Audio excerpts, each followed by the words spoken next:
Hey everyone, Tankenstein here. In this video, I'll be reviewing the M1A1 AIM, a currently Tier 7 10.7 BR main battle tank that exists as a squadron vehicle for the American Ground Forces tech tree, though it is an Australian version of this tank. In this video, I'll be going over everything that you need to know about it, including its stats, how it plays, its strengths and weaknesses, some scores in several key areas, and then I'll give my final recommendation on if this vehicle is worth grinding for or even purchasing with Golden Eagles or not.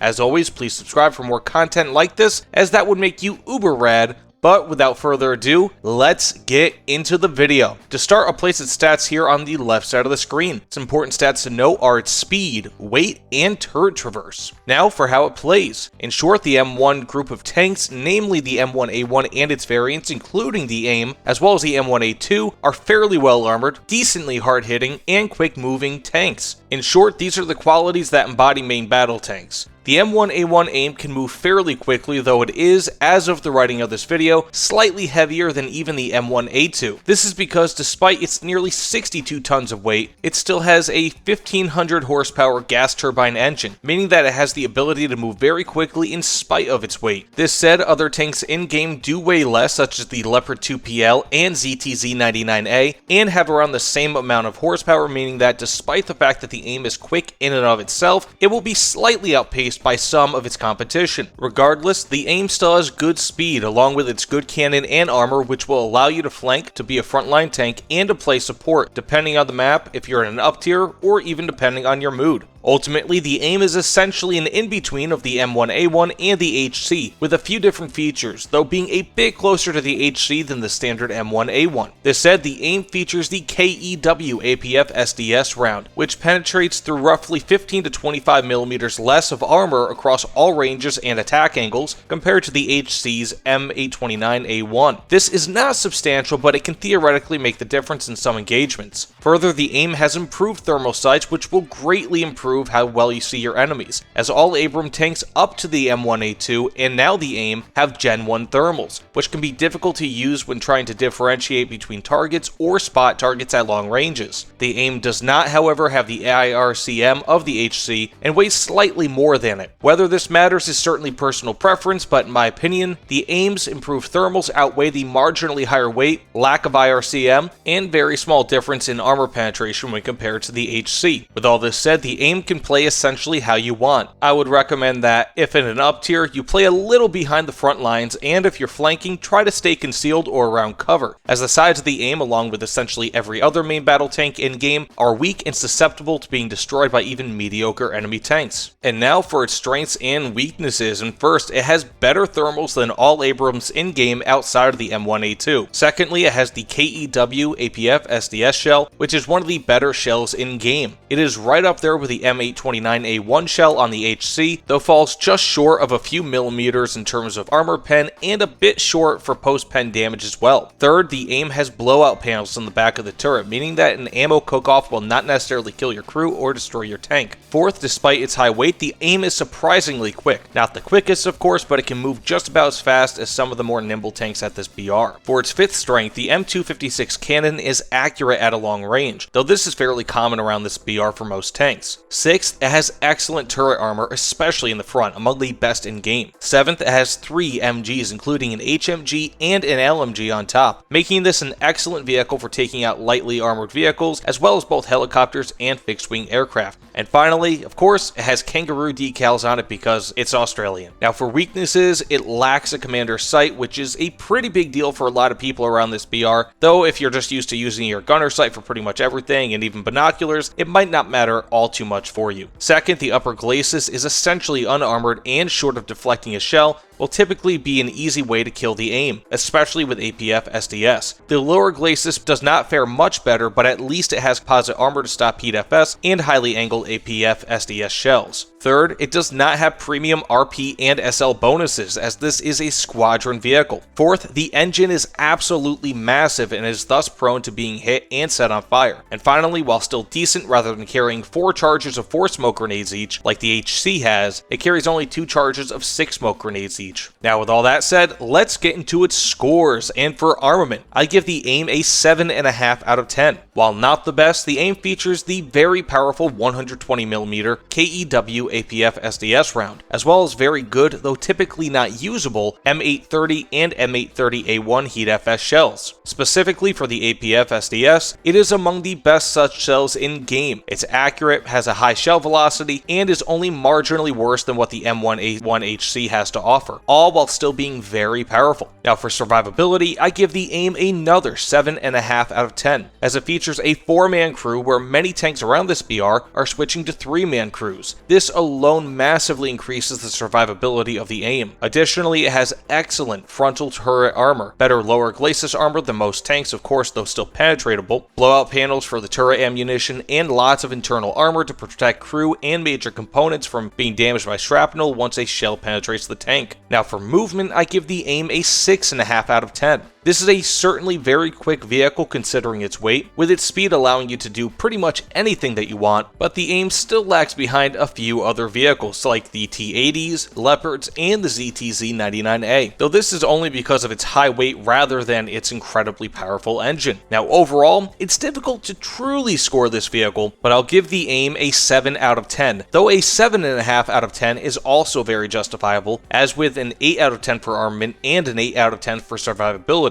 I just typically like to err on the side of caution and give somewhat conservative scores, though again, you could kind of add or subtract around 0.5 from any of these scores, and it would still be pretty accurate. With this said, the AIM can pretty much do anything that you ask of it, and while the AIM is not the best at one thing or another, it is right up there with every other tank at high BRs and can essentially hold its own in any battle. Now for my recommendation, I think that the AIM is a slightly better vehicle when compared to the other high tier Squadron tank, the Leopard 2PL, but hardly. The AIM is slightly better for going on the offense, while the PL is slightly better for those that are more methodical, as it has somewhat better hull armor, comparable thermals, and a commander's sight, of which also has thermal imaging, allowing you to peek over obstacles more easily, which will allow you to stay concealed more often and have a better lay of the battlefield. In all though, that's what it boils down to. Is the M1A1 AIM worth it, and if so, is it also more worth it to grind for or to purchase over the Leopard 2PL? Well, I think that the AIM is indeed worth it, as it is a very capable tank, and one that is a bit more well-rounded than other Abrams tanks of this BR and lower, largely due to the improved thermals. I also personally like it a touch more than the comparable Leopard 2PL, but only because I'm a bit more of an aggressive player, whereas those that like to plan their attacks or use cover more would possibly like the PL more than the AIM. Either way, the AIM gets the Tankenstein seal of approval. It is a great tank overall, and while I do not recommend it for beginners, it should become a staple in the lineups of high-tier American players. Additionally, if considering purchasing this vehicle with Golden Eagles, it is imperative to know that you will only unlock the ability to purchase this vehicle, and you will still need to unlock all of the modules like any normal vehicle. This does not have premium RP and SL bonuses, so I would strongly recommend either purchasing a premium tank instead of the AIM if you're intent on spending real money, or to wait until you have researched this vehicle a good amount so that the Golden Eagle cost is decreased. That is my only real reservation about getting the AIM. While I do recommend this vehicle to grind for, I'm hesitant to say that you should outright purchase it with Golden Eagles, as you will end up getting a vehicle that gives you no additional silver lions, which could end up bogging your in-game finances. Either way, thank you all so much for watching this video. Please, of course, like, comment, subscribe, let me know what you guys think about this video and the AIM in the comments below. I am always more than happy to see what you guys think. But that said, again, thank you all so much, and I hope you all have a great day. I'll see you all on the other side. Take care, everyone.